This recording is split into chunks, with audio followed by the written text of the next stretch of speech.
अब वो व्यक्ति कह रहा था कि लड़का तो जाए लिया था, वो तो मर गया था, चलो मारा, और बाद उसके बाद जो रोना पीटना था वो भी हो लिया था, आँखों के आंसू भी समाप्त हो लिए थे रो रो कहने।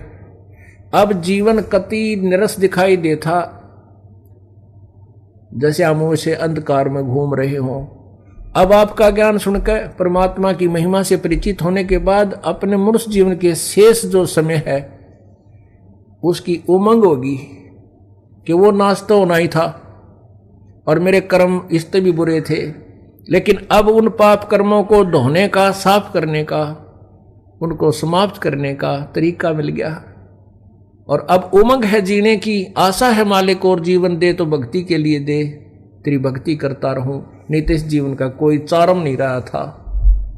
पुण्यात्माओं, ये तो जो अब हम मान ले बालक हुआ, अब आपको जीवन का के उद्देश्य का पता लग गया, जीने की इच्छा जो है वो इसलिए बनी रहेगी कि आपकी भक्ति करने अधूरी ना रह जा। अब आपको एक न्यारी उमंग बनेगी जीने की, नहीं तो ये डरे ढोरे थे पशु जैसे, धंधे करे पढ़कर सोगे, तड़के करे जन्म धंधे करे रात में पढ़कर सोगे। किसी के पास दो पैसे हैं तो कितना बकवाद नाम ला गए, कितना होटला में जाकर बकवाद करे, घूटी छूटी लाओ हैं, और कितना राजनीति में फंसे बैठे रहेंगे, यानी मूल उद्देश्य को भूल करके अपना जीवन व्यर्थ कर जाते हैं। इसलिए बताते हैं कि सूझे नहीं सजन सुख सागर बिना प्रेम वैराग्य। अब परमात्मा का ज्ञान हो गया, मनुष्य जीवन किस लिए हमें मिला था ये पता लग गया, और वो उद्देश्य पूरा हो गया, क्योंकि मनुष्य जीवन में सत भक्ति करनी चाहिए। अगर भक्ति करे तो सत्य करे, सत्य का मीन है शास्त्र अनुकूल करे। पवित्र गीता जी अध्याय नंबर 16 के श्लोक नंबर 23 में कहा है कि शास्त्र विधि को त्याग कर जो मनमाना आचरण करते हैं, अर्थात अपने मनमानी पूजाएं करते हैं जो शास्त्र अनुकूल नहीं है, उनको ना तो कोई कार्य सिद्ध होता है, उनका ना कोई सिद्धि होती है, ना सुख होता है, ना उनकी गति होती है। और इन तीन वस्तुओं के लिए हम भक्ति करते हैं। फिर हमें मनुष्य जीवन का जो ज्ञान हो गया कि ये किस लिए हमें मिला था, परमात्मा की भक्ति करनी है और शास्त्र अनुकूल करनी है।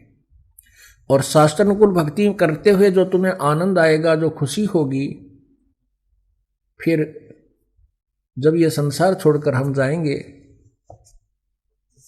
तो हमें आगे जा करके पछताना नहीं पड़ेगा। ठीक है, परमात्मा ने जितना जीवन दिया है, और जब ये शरीर छूटेगा तो हमें पश्चाताप नहीं बनेगा, हमने ना ये मन में नहीं आएगी ईब के बनेगी, ये मन में कति नहीं आओगी कि अब क्या बनेगा आगे, नहीं। अब हमने जैसा हमारी सामर्थ्य थी, जितनी हमारी मेहनत हमने किया, जैसा भी भक्ति की, वो आगे हमें प्यार मिलेगा। अब हम खाली नहीं जा रहे।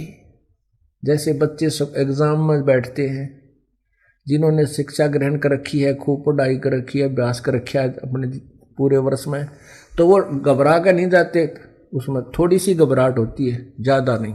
और जो किसी ने किताबें ठाकर ना देखी, कभी पढ़े ही नहीं, तो फिर वो जाते हैं, उनको पता होता है कि ये बूंदी बनेगी, के लिख का आऊँगा, कुछ याद है कोई नहीं,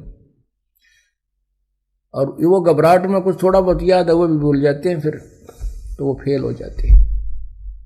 ऐसे ही जब हम यहाँ संसार छोड़कर चलेंगे, क्योंकि हमने परमात्मा की जैसी सामर्थ्य अनुसार अपनी भक्ति दान धर्म किया हुआ है, तो हमने चिंता नहीं बनेगी, निर्भय होकर जाएंगे।